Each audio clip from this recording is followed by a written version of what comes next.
we got to address this illusion over the amount of control that you have over what your body will look like when it's its fittest, and what it will weigh, how it will be shaped. That's an illusion. Hi, everyone, and welcome back to the Thick Thighs Save Lives podcast. I'm Kelsey. Hey, girls. I'm Rachel. Welcome back to the podcast. Thank you for joining us for another week. And I'm sorry, I showed up like this. This is how I showed up today. I woke up like this. No, it's not one of those situations. It's not one of those. I think it's great because, from a bird's eye, we had it really together in our last podcast. Like everyone showed up really pulled together. You can't do that 2 times in a row. No. That's not realistic. No. And you know what? Don't ask me to. And how dare you? And you know what else? Choices had to be made. Listen, while I'm on the topic, choices had to be made this morning, and I chose fitness over hair. And I'm not saying that like, oh, everybody bowed down to me. Look at me choosing fitness. Like, but basically, yes. No, I came on here looking like a hot ass mess, and I'm not proud of that. But I am saying that it's a pie, and I chose the fitness slice today, and I don't always. Sometimes I choose the hair slice. But I feel I need an explanation for this. Well, I'm proud of your disaster. Choices. I'm proud of your choices for sure. You always are. Well, I support what you decide and feels good and right for you. That's what I try and do in my people's lives. Well, this hair does not feel good and right to me. Well, I actually think it does. Like, I love, you know what I was thinking about today? I was like, I had a little half pony situation going on. That's why I had to do this headband. And I was like, how does Rachel make that look like so it's like a messy put together, and it doesn't look the same on me. Oh, so I was just thinking about that today. Wow.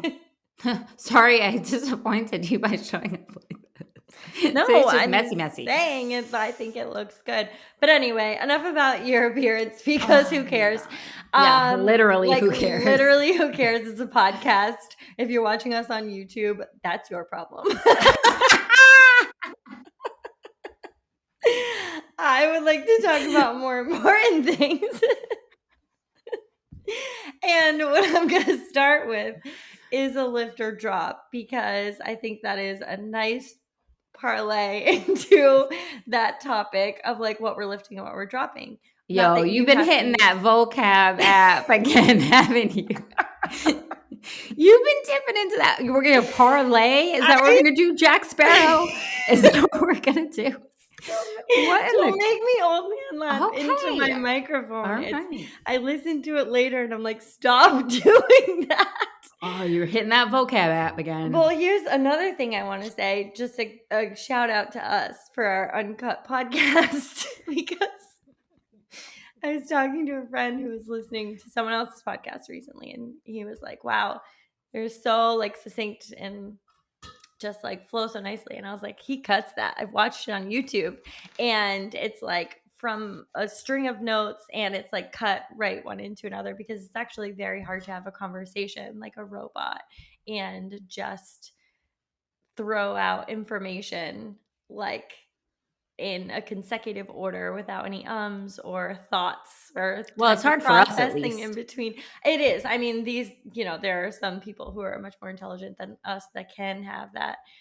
But do they say parlay? But shout out to us for just keeping it real over here. Yo, you gonna send me that app? I asked 2 times for it now. I feel like I feel like you're holding out because you think we're gonna get the same word every week, and then we're both gonna be like Jack Sparrow. Okay, I have a confession. I haven't told you this. I screenshotted the list that I had been looking at, and I put it in a text message to you and Layla, because I was like, oh, they asked for this, I'm going to send it to them. And I looked at the list of words, and I was like, well, these are not like eloquent words. Like, they're not very complicated. It's not like you'd never heard of them before. It's just like a suggestion of words to use instead of some of the ones that you would typically use. Yeah. And then Did you have imposter syndrome? I immediately for felt your like sisters? I was like, oh my God, they're going to think I'm stupid. I had it screenshotted up. You know, when you're going to send a text message like, hey, you guys asked for this. And I was like, stupid. I erased it.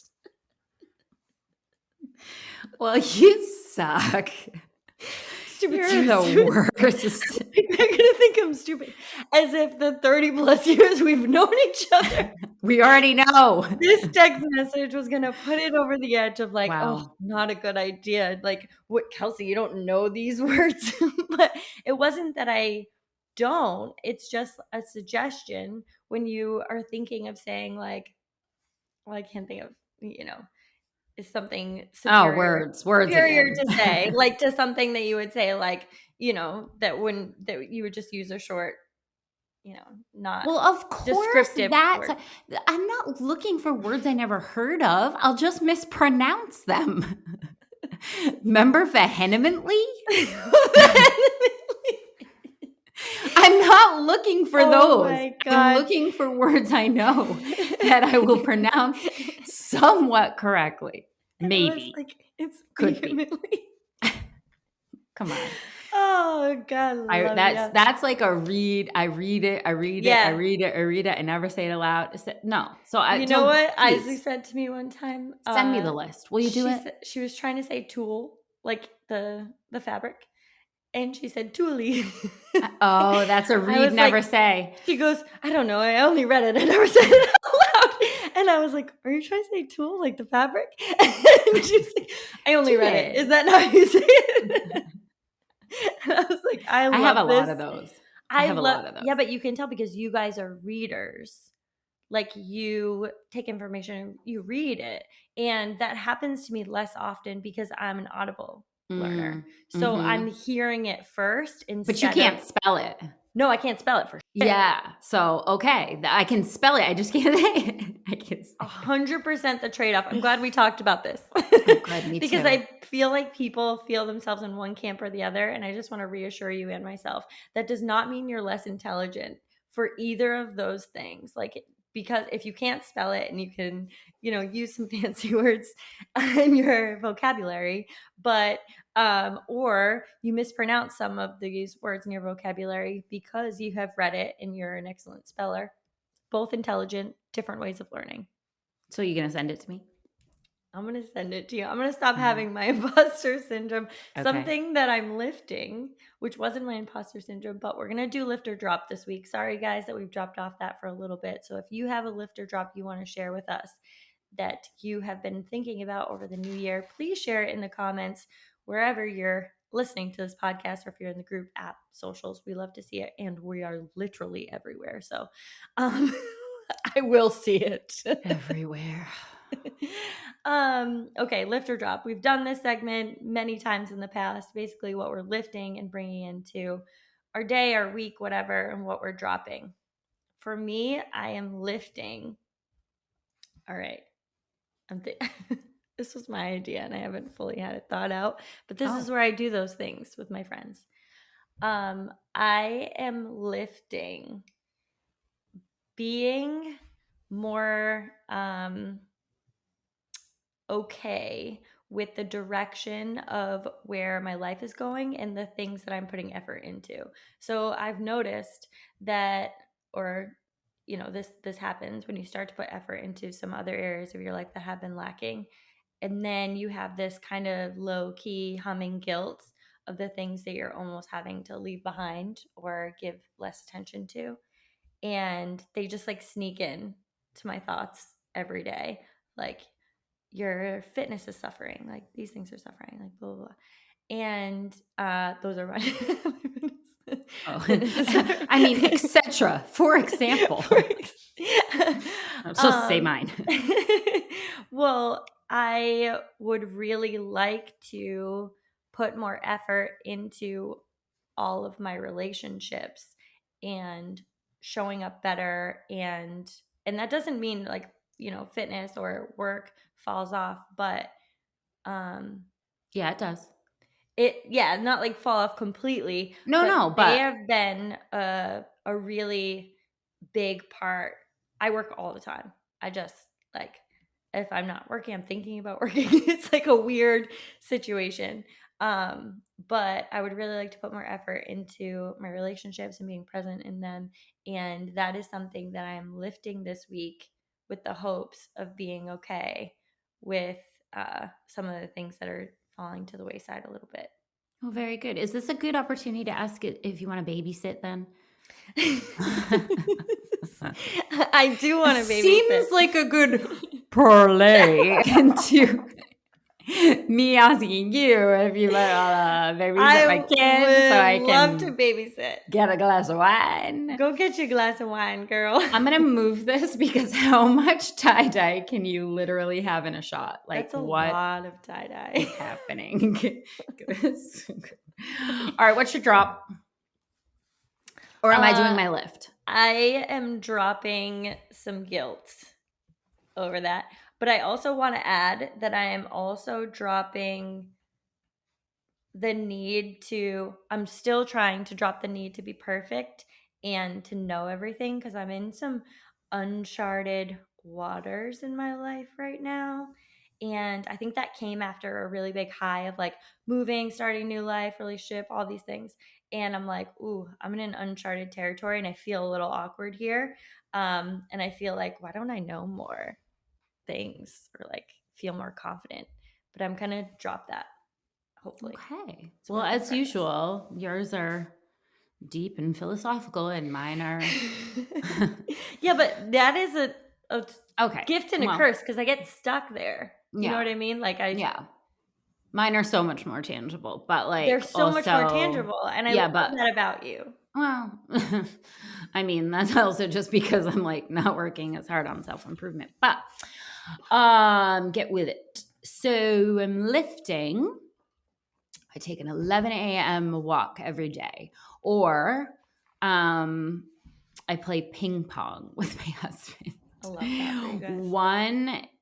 Once a day, because we both are working at home, and it's as you said that I think you said on the other podcast the other day about like how you'll literally get to 4 o'clock and realize you haven't gotten up, you haven't eaten, you haven't drank. Like that's easy to do. And so we cut at 11 every day, no matter what. And we go walk around the neighborhood together, or we do something physical like play ping pong. And that is what I'm lifting.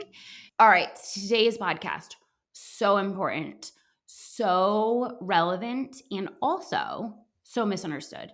But we are not going to gaslight you on this by saying that the concept does not exist at all.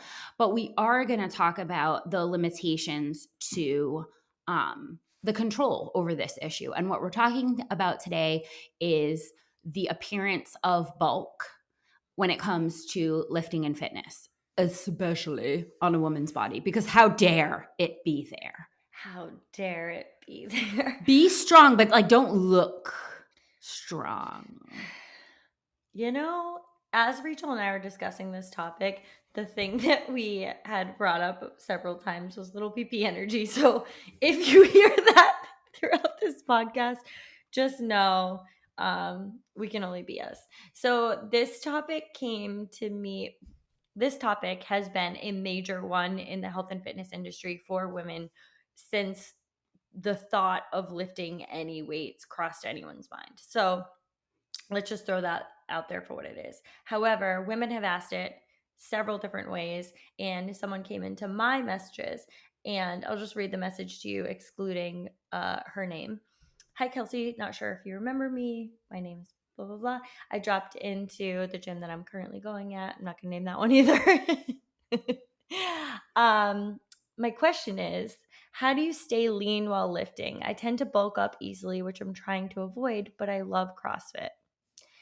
Now, I remember this girl, I like partnered with her in a workout and she was very new and she was like, oh my God, what are we doing here? But I thought this question was very important because not only, so she's obviously looking at my body composition and she's very new and I think she's typically a runner and she's obviously asking she loves to do a thing. She loves to come to CrossFit. She enjoys it. But she tends to bulk up very easy. This was a loaded question for me, which I had to let sit for a little bit. And we are going to go through several aspects of what this looks like, what this feels like, and some validity behind quote unquote bulking or feeling bulky for many women.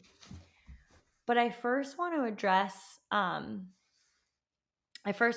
the idea of feeling bulky, looking in your minds bulky, or avoiding something that you know that you love and enjoy because you feel it's going to make you look a certain way.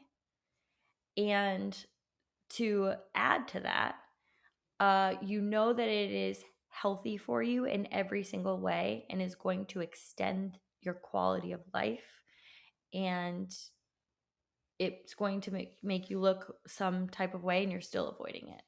So there's two things there that I just want to bring to the forefront, because I think sometimes we're so deep in, well, this is the aesthetic that I'm going for, this is what I want to look like, and we miss the importance of our heart, what we love, what we enjoy, and how important that is, and where is that on our value scale when it comes to what we're deciding we're going to do next.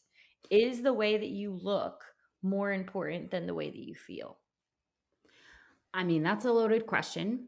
And obviously, each person needs to sit with that and come up with their own, answer. Slurpee. That was so Slurpee, quiet. sis. No, drink your water. Don't ever let me stop you. That was coffee. Okay, well, you're right. The weird thing about fitness is the tie that it's had to aesthetics for so long. Fitness stopped being, for a while, something that anybody did for longevity in their life, for enjoyment, for like bone density. Like it just started being something that people were doing for aesthetics. And it was just assumed across the board that everyone that was ever in a gym for any reason was there for aesthetic reasons. And so it's weird, because breaking that down is so counter culture. So, putting forth the idea that, like, yeah, but are you sure that we're all just in the gym just for looks? Like, is that really what it is? I think that's like the starting point. But also, we got to address this illusion over the amount of control that you have over what your body will look like when it's its fittest, and what it will weigh, how it will be shaped. That's an illusion. It's an illusion. And here's the thing that we continuously do. People go into, because this happened to me at the doctor's office as well. People go into a certain space and they say, if I do this thing, I'm going to look like that. And okay, so like if I go into a Peloton class, like what do Peloton cyclists look like? What do CrossFitters look like? What do bodybuilders look like? What do runners look like? And the representatives from each of those groups may have a certain body type, right? So like the who we're looking at as the like representatives for who is like the runner, right? But like 80-90% of runners look totally different. Don't look like the representative. No. And that's so say what happened to you at the doctor's, because you don't look like the representative of CrossFit. I don't. And so I went to the doctor's office, and the woman who was my doctor said, you have a really lean body composition. What do you do? And I said, CrossFit. And she said, oh, I tried CrossFit, but I went in there and all of the women looked bulky. And that wasn't what I was going for. So if that's what you do. Like, she was very surprised, because she was like, I don't want to look bulky, but I want to look like you. You're very lean. And I was like, I've been doing CrossFit for 10 years, first of all. But when you go into a certain space and you see one or two people that are doing the thing, You have no idea what any other aspect of their body genetics, anything else that they do outside of that. And you assume that if you do the thing that they're doing, you're going to look like they look, is just an insane idea. It's What a not weird assumption that in it, is. but like the internet feeds this, right? Because Yeah, the it does. algorithm looks at like, want this booty, do this workout. You're never gonna get that booty. I like, hey, plot twist. Like, it's not going to happen. And That one belongs to her. that one belongs to her. And honestly, the majority of people who have started something like that, got a following like that, is because they started out genetically with that type of booty, started making some workouts, and then said, I could make some money off of this. I'm Ding, going to ding, tell everyone ding. everything what I did. So it's a weird thing, because how everyone's body composition presents, based on their genetics, their lifestyle, a ton of other things, and then whatever type of fitness they decide to do. Now, of course, that's going to contribute to how they, what their body presents as. But you aren't going to do the same things that they're going to do and then just end up with their body composition. That's such a weird, like, I don't know. I guess I was saying to you yesterday when we were talking about this topic, I was like, I don't go to like the grocery store and see like a bunch of curly haired people and be like, well, if I go to the grocery store again, my hair's just going to start curling up. Like, it's like, Next time I leave, I'm going to have a perm. That's such a weird assumption that just simply by being in the presence of people who look a certain way. And I get that the gym is different because it's like, oh, well, we're all just here to look at each other's bodies, but also like maybe not that. Well, that's what historically that has kind of been the culture that the gym has created, with a bunch of mirrors, and like people are looking at each other. And that's why there's been this whole kind of like, as people started filming, there's all of these videos where like, you're filming me, you're like blah, blah, blah. And it's like, no one's looking at you. Like, and that is just kind of like an anti thing that CrossFit has created, because there's no mirrors that happen in there. You're never looking at yourself, because it's not about what you look like, it's about what you can do. And I just thought that the doctor experience was particularly interesting to me, because this is someone, she is a doctor. She's got a PhD in health, in the body and its health. Yes. And she's very intelligent, but she's also a woman living on this planet. So the messaging that she's gotten about being bulky, regardless like of what we're going to talk about when it comes to like what body composition looks like, and the illusion of control when it comes to what your body will look like, because this illusion of control has got a hold of people, a hold of women, so hard that it is ruining their lives. I watched a video with a woman having like a rant breakdown, being like, she's in a larger body, and she was like, stop telling me that all I need to do is count my calories, all I need to do is diet. I've been doing it for 40 years. I'm fucking tired. And I've always been in a larger body. I've tried everything. And I just was like, is no one listening to this?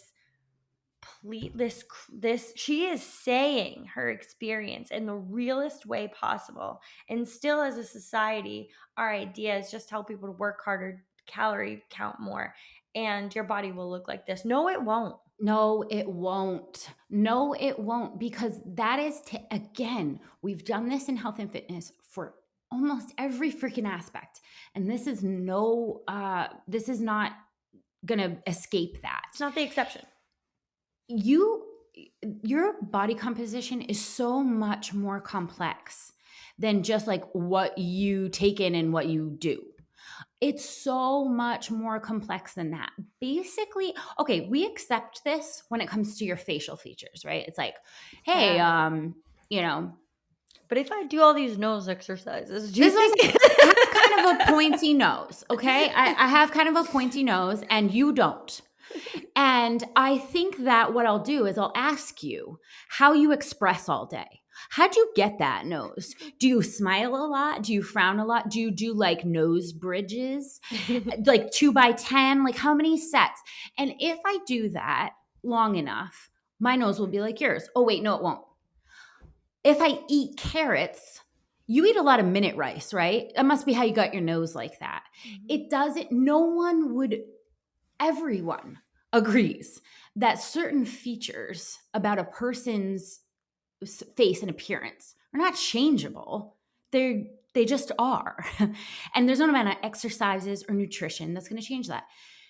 We all accept that we fall into a range of body types, right? We've done this when we were 12 years old. We picked up Cosmo magazine and we said, are we a ruler? Are we an hourglass? Are we a pear? We've been given all of these like random ass shapes and been told that we fit into one of them. You know why? Because that's the truth.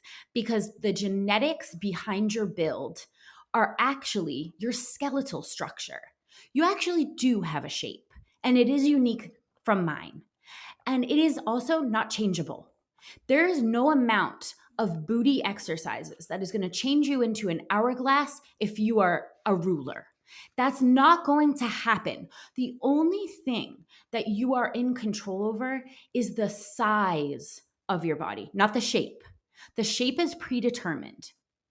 So when we talk about these people who genetically are more prone to, carrying large amounts of muscle in their glutes, and then they go out and tell you it's the booty workouts that they're doing, and it's the minute rice, and it's you got to go to sleep at this time and wake up Or at this fat. time. Like it can be muscle. It can be that's where you're storing excess fat. That is like something that no one is really taking into consideration, that some of these hourglass shapes is that like some people tend to carry less body fat in their midsection and more body fat in their ass. Like it is what it, or boobs, whatever. Like, and none of these things are just superior to the other. The biggest thing that's really making us so unhappy with our bodies is the need to warp them into somebody else's. And it's like, I just don't want everyone to live their whole life trying to do something, to accomplish this thing that it is out of their hands. Like That's accomplish frustrating. things that are within your control, and I'm so here for it. I'm going to cheer for you so loudly. But the fact that year after year we hit these New Year's diets where we go with a bunch of shame that we haven't transformed our body into somebody else's, or we set goals that are someone else's body, and then we wonder why we are at war with our bodies all the time, why we are constantly shaming our bodies, why we are just envying other women's bodies, and never taking a look at the fact that what our body has done for us, the beauty that it has just as it is. And I know that's a really difficult thing, because if you live in this society, the air that you breathe is just this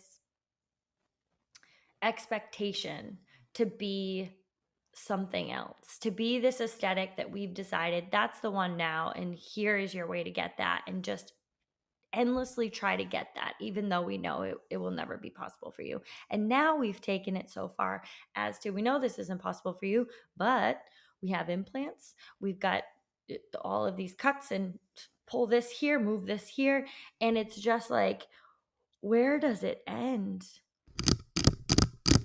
We have to interrupt this podcast to tell you about the new news that just hit the site.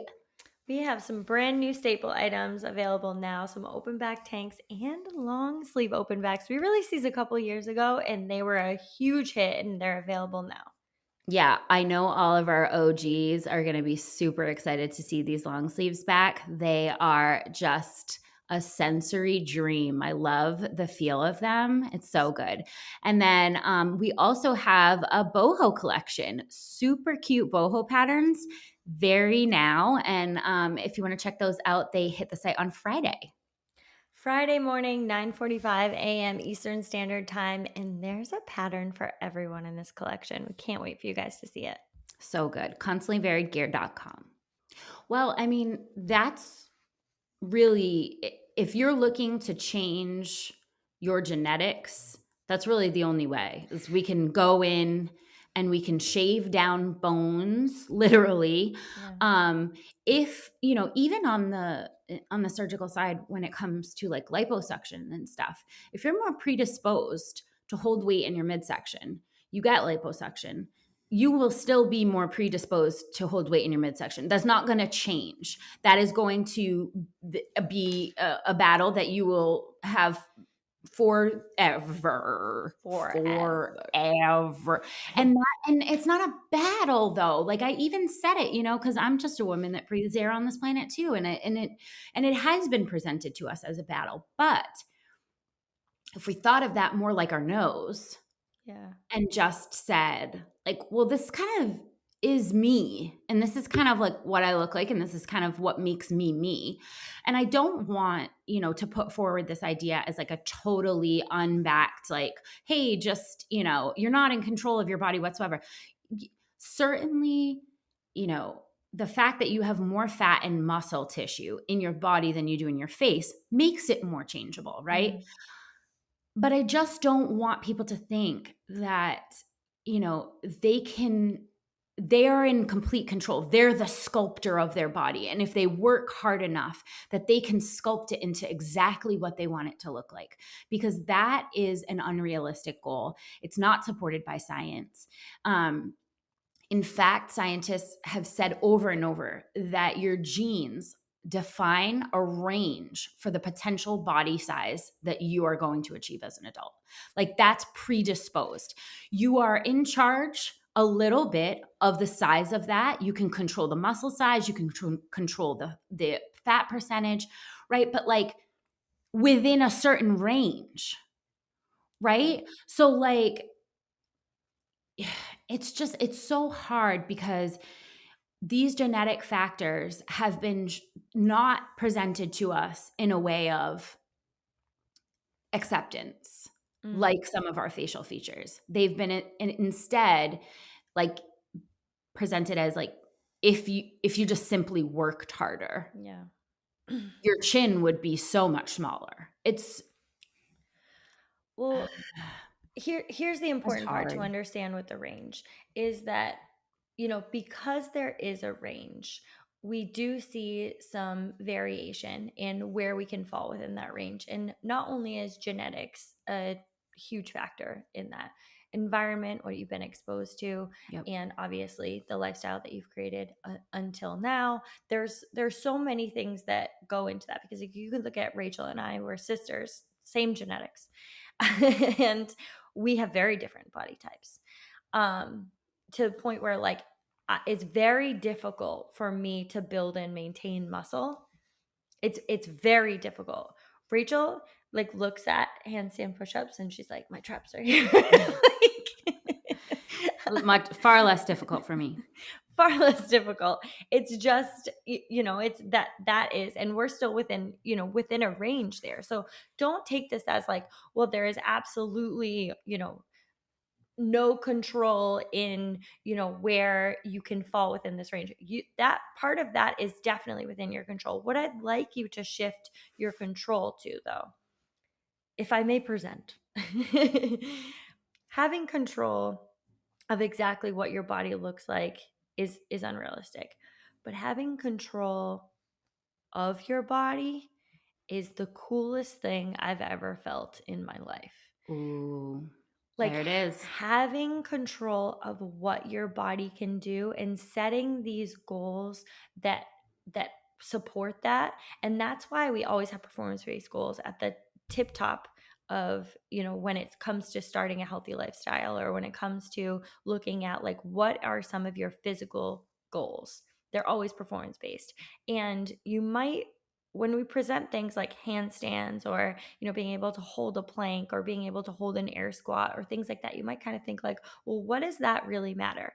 Having control of your body and its movement, it builds a level of confidence that you cannot explain until you do it, until you have the freedom to kick up and be able to support your body on your hands, jump up to a bar and be able to hold yourself there, uh, get to go to the ground and get back up. without pain, without limitation. These are things that ultimately have you living a limitless life, being And limitless in your body. it's that like constant, why don't I trust myself? Yeah. That is like solved when you can like trust that your body can do basically Supporting anything. evidence. Yeah, it's supporting evidence that if I ask my body to hang from a bar, if I ask my body, if I fall, I can easily get back up. If I want to hold myself in a plank, I can. These are things that build a level of trust with yourself and your body that allow you to coexist in a space of like you just feel so much more confident because it's backing you up. It's so hard to talk to people who have held aesthetics so high in their value system, to talk about this idea, because it seems that aesthetics kind of like overshadow all of these other things. But I want you to think about some of the most, and like I just want to put it in an aesthetic range just for a second, because I think this will be a little bit easier for people to understand. It might be a fail, I don't know. But if you can think about historically what has been popular for body types, and you think about like Marilyn Monroe, Kim Kardashian, whoever was the person in Heroin Chic, or all of these different body types. A big ass was not popular before Kim Kardashian, but she owned it. She owned what her body was and said like, this is what it is. It was the confidence. Marilyn Monroe, same thing. She was not the like ideal body aesthetic, like whatever. If you look back at what her body type was, it wasn't a size, and it never has been. These things have changed over time, because what you're really looking for is confidence. What you're really looking for is someone who feels whole in their bodies. And I'm not saying you have to feel like that 100% of the time, but I'm saying that the feeling that you're looking for from that aesthetic doesn't come from the look. It comes from a feeling that you're searching for. And I'm telling you, you'll find that feeling as you start to feel whole and one in your body. And as you start to get that confidence with you and your body, that like, we're in this together, and like my body is so fucking cool because it can do all of these things, and I have this support from all of this evidence supports it. It's cashing the checks. Yeah. It can cash the checks that you write, and that, and that's like just a really, really freaking good feeling. I I want to talk in the second half of this about, because we wanted a significant amount of this to be like true to ourselves and saying like, hey, remember where aesthetics belongs in the pecking order of importance. But I also want people to feel seen when they're saying like, okay, I get you, but I've always been told that building muscle is the key to increasing my metabolic rate so that I'm burning more fat, that I'm at rest, I'm able to burn more calories. And I'm listening to you, but I'm also looking at my body and it looks bigger. I'm putting on my jeans and they're not fitting, and I'm getting on the scale and I'm weighing more. So I'm wondering if you're lying to me. And I get that. And I don't want to sweep that under the rug, because those are real experiences. They really do happen, and they do need an explanation. Because if you don't have an explanation for why your appearance might look larger, that's in Air Bunnies, when you start lifting. You need an explanation for why this is, because it's real. It is real. And nobody here is going to gaslight you into saying that it's not. But okay. So when we talk about bulking, I think everybody knows what they're talking about in regards to their own body, right? When you talk to the girl who's in your DMs and she says, I've previously been a runner and I started CrossFit and like my jeans fit tighter, and that is really scary to me, because I have an aesthetic in my mind that I'm looking for, and the fittest version of me and I don't want that to be in a larger body for her. Okay.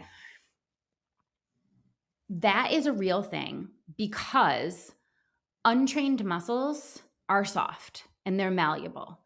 So if you have been previously a runner and you start some kind of strength training regimen, you are all of a sudden going to activate and turn on small muscles that were not used during running. Those muscles that were previously very malleable because they were not trained, they squeeze into things easier. So like when you put on your jeans, soft malleable muscles don't push back. They just like form into whatever you squish them into, right? So one of the reasons why people feel like, things fitting tighter when they start strength training is because they're taking untrained muscles, making them harder. The untrained muscles are pushing back against their clothes, against, Massage therapists. It's like, can you relax your shoulders? I'm like, that's as relaxed as they get. Every massage therapist is like, yup. Like when you massage, softer muscles that aren't well developed, you know what that feels like. And then you touch someone who, does some weight training and you're like, this baby's fighting back. It's not laying down, like just lay down. But that is going to look and feel different. Now, does that mean that those muscles are going to, press out on your jeans forever and you're going to continue to get larger in jean sizes the more you lift? No, but just understand why that initial like feeling of bulk might happen when we're taking really, really soft muscles that are just, flabbing their way through life and making them hard. They're gonna push back. Yeah. So I think there's kind of three things that we wanted to talk about when it comes to bulking and feeling bulky when you start lifting and just saying that it is real.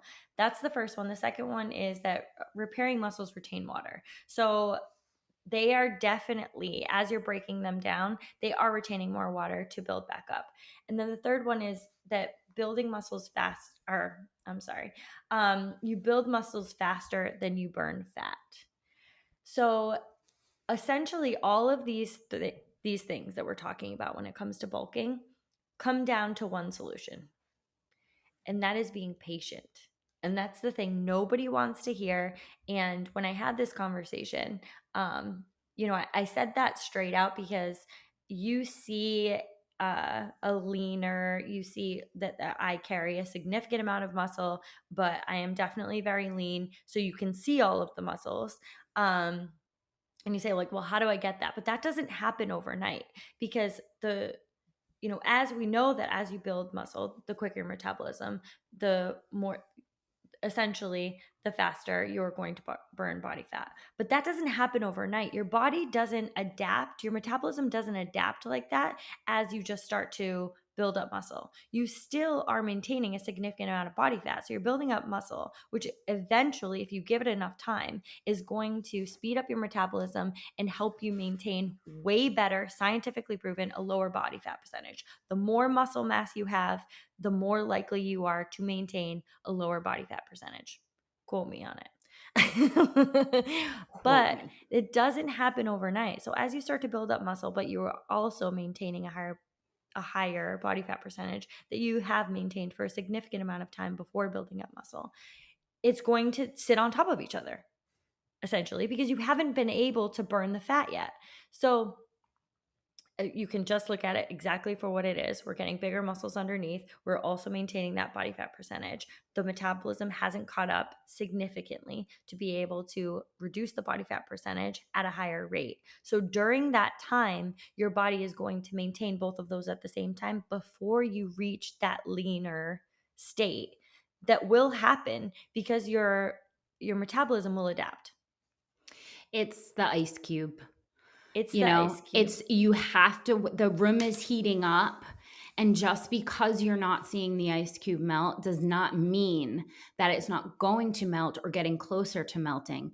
It just needs to hit a certain temperature. And that is the best way that I can describe the muscle to fat ratio that happens in the initial bulking period. Well, this is why it's super important to think about, when you see someone who has been able to maintain a lower body fat percent or a leaner body fat percentage, or it has a lean muscle mass like me, and ignore the previous 10 years and say like, well, what do you eat and what do you do right now?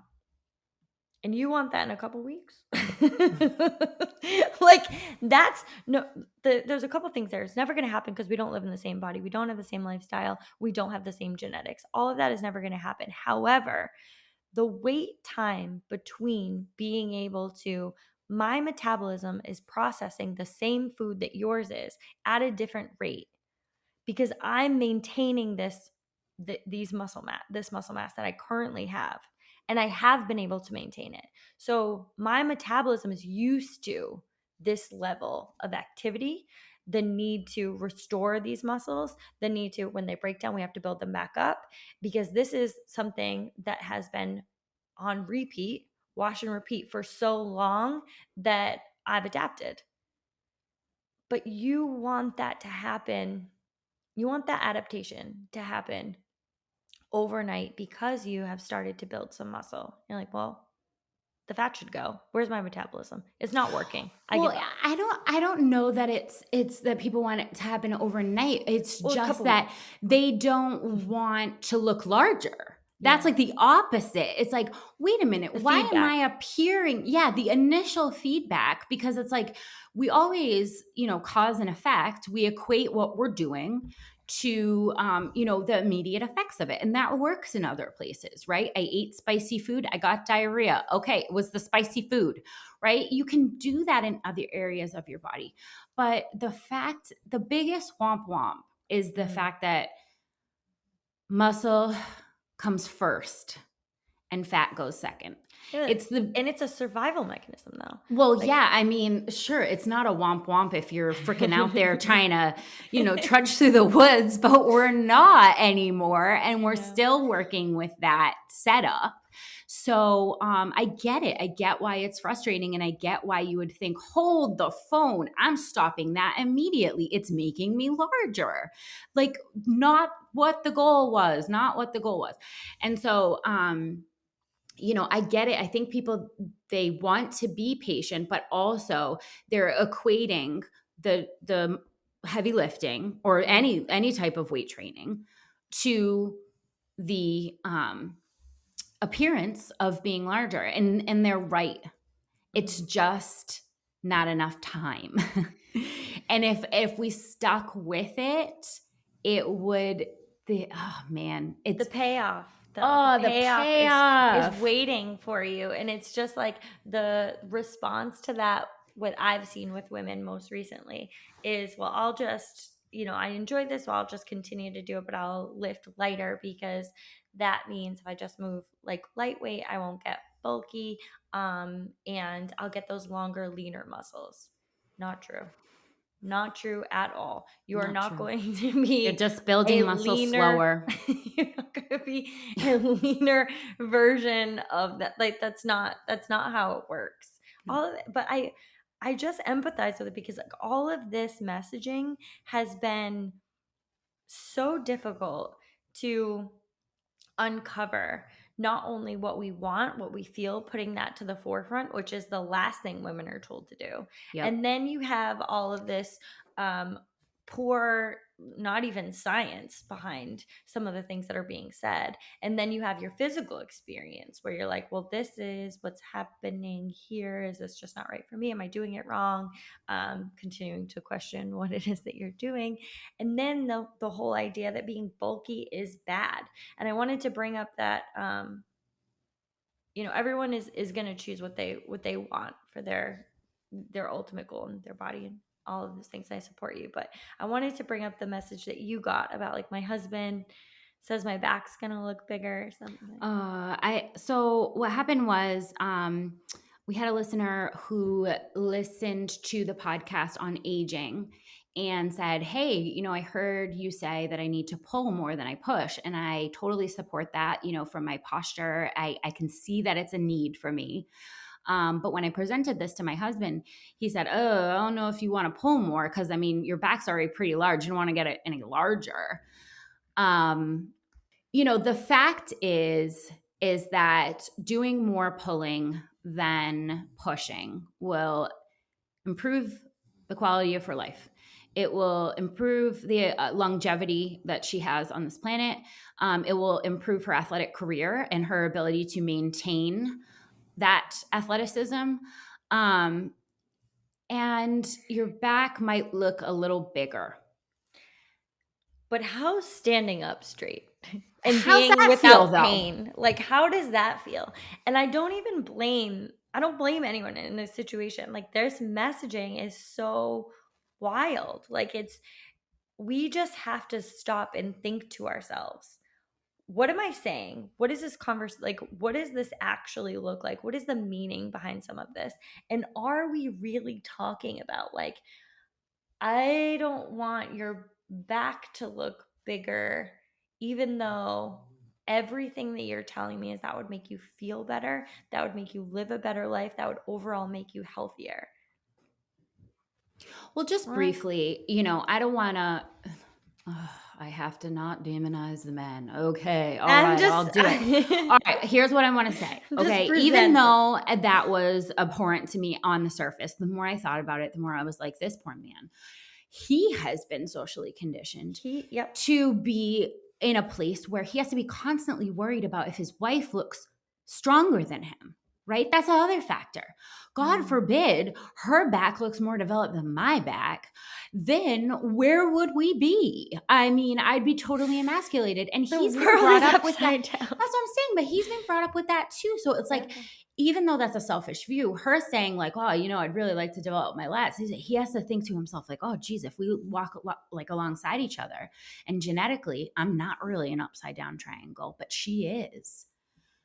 And she has a developed back. God, she's going to look like larger than me. And that would be so horrible for me. And so it's a whole ass thing. There's so much to unpack with bulky.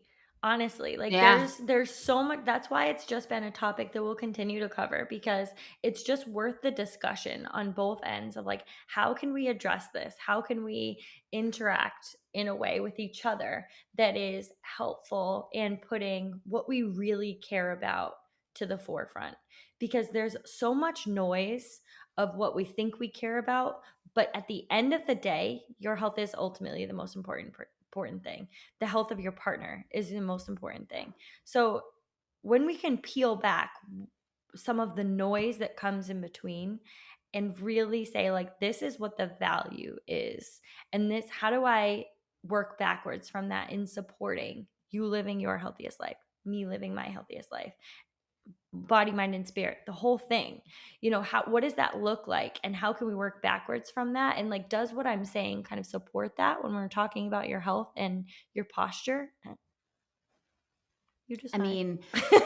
I'm just presenting the idea. It's just a thought. And I want people to leave this episode feeling heard, that the bulk that they are experiencing, that they have experienced, that they will experience, is a real phenomenon.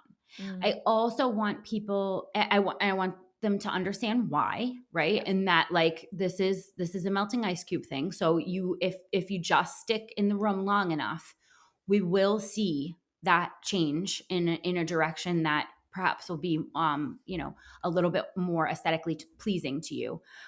But at the end of the day, there is limitations to how much we can sculpt our body. And I want that messaging to come through loud and clear, because no matter what Kelsea does, she's never, ever going to look like an upside down triangle. She's never going to have a super large back that is very, very defined. Some women could work out half the amount of time that Kelsea has over the course of their life and have a significantly larger back than her, because genetically that is what they're predisposed to. And you might think at this point in your life that there are some genetics that are better. I wish I got like Kelsea, where she like gains all her weight in her ass. And wouldn't that be nice? And she always stays small on the top. But like also there's been a time where your body's been so out because you got no boobies. Yeah. So, and you cannot gain weight in your boobs. Like if you put fat on your body, if you allow your body fat percentage to be significantly more than it is, it doesn't go there. It doesn't go to the boobies. So it's like, you know what? Maybe instead of using our body as this like weird sculpture that we're going to try to chip away at in certain places and add to in certain places, maybe we just say, I know essentially my genetics are playing a role here. I'm looking at my mother, I'm looking at my father, and I'm saying, oh, I see. And what I'm doing with my body is building the healthiest, happiest version that I showed up on the planet with. And if that means my nose is a little pointy, okay. If that means when I'm super fit and I'm holding a low body fat percentage, I still have a jiggle in the middle, that's what it is. Yeah. That's what it is. I just hope that for everyone, because even on the flip side of that, even if you think like that's the body type that I wish that I had, it's the same thing with curly and straight hair. Yeah, it is.